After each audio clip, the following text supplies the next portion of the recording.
All right, let's get into something that's not easy to talk about. We're going to dive into the really complex and challenging history of Japanese Zen Buddhism and its deep, deep entanglement with Japan's wartime ambitions.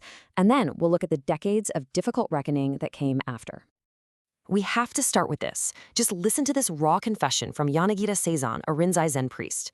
His words, man, they just cut right to the heart of the whole story. It's this shocking moment of realization. How could a path toward enlightenment get twisted into a justification for dying for the state? What a fanatical idea, indeed. This is the profound crisis of faith we're going to be exploring. So, picture this. It's August 15th, 1945. Japan surrenders. And overnight, these powerful ideologies of Imperial Way Buddhism and Soldier Zen, which had been fueling the war for years, they just come to a dead stop. And in the ruins of the empire, Buddhist leaders are left in this profound silence with one massive, burning question.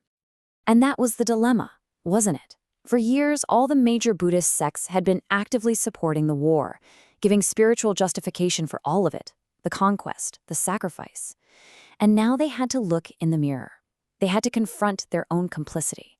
Was all that nationalism a valid part of their faith, or had they betrayed its most fundamental principles?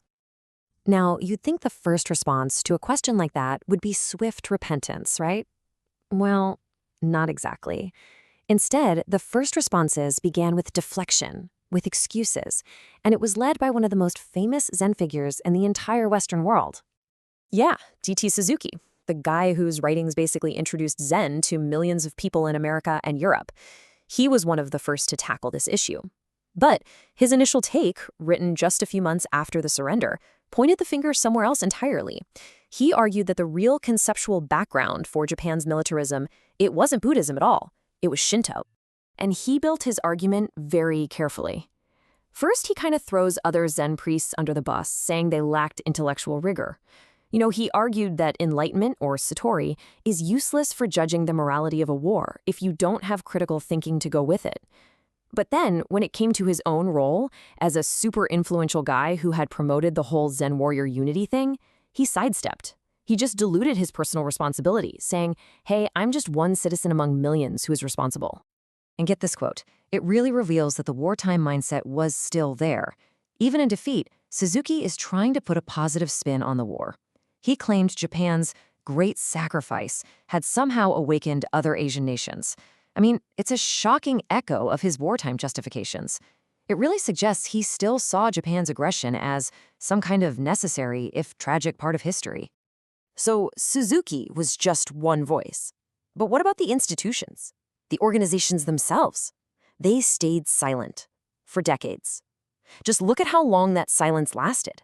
It wasn't until 1987, 42 years after the war, that the first major Buddhist sect issued any kind of formal admission of responsibility. The Soto Zen sect waited until 1992. That decades-long silence, it really speaks volumes, doesn't it? Let's just put these two responses side by side. On the one hand, you have Suzuki's view. The war was probably unjustified, but also inevitable, and hey, there were some good side effects. Very passive.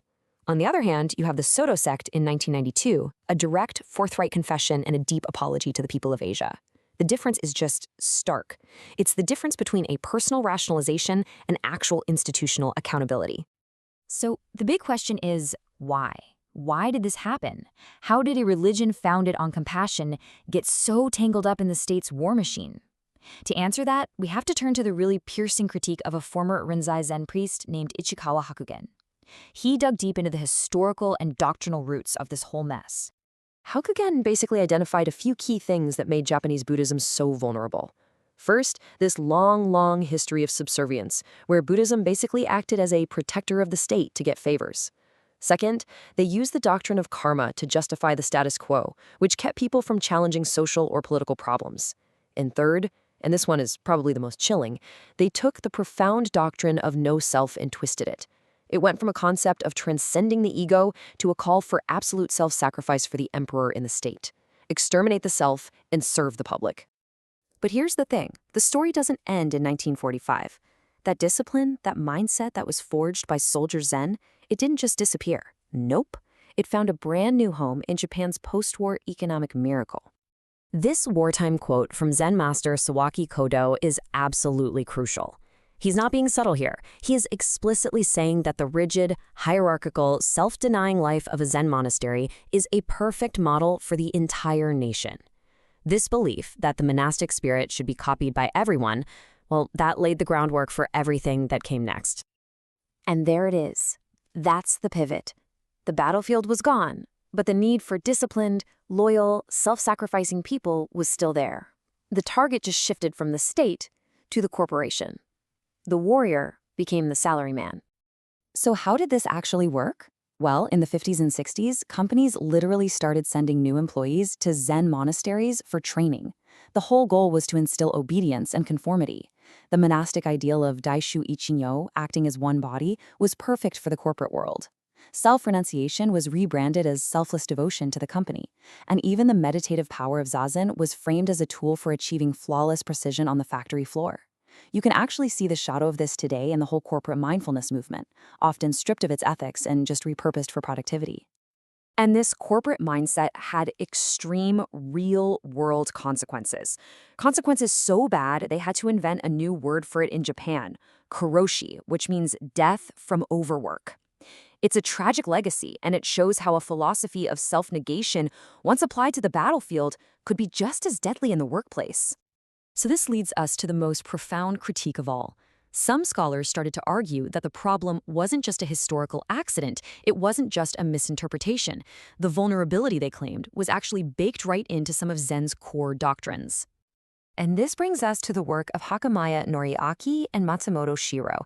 They proposed this really radical idea that certain foundational Zen concepts, things that sound really positive on the surface, can actually have dangerous social consequences if you don't critically examine them. Okay, let's break down their argument. Take the doctrine of original enlightenment.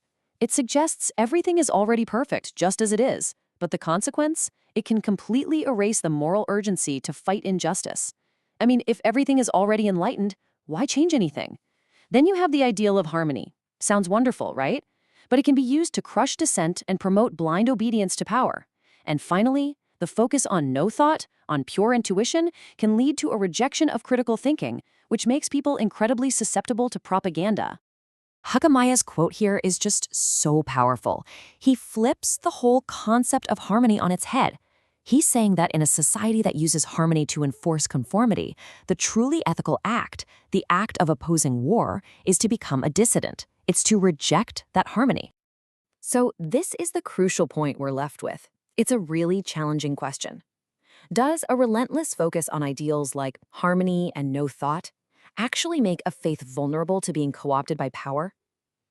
The story of Zen at war is a stark reminder that no philosophy, no matter how profound it is immune to history. And that the path to enlightenment, it demands not just inner peace, but a constant critical engagement with the world around us.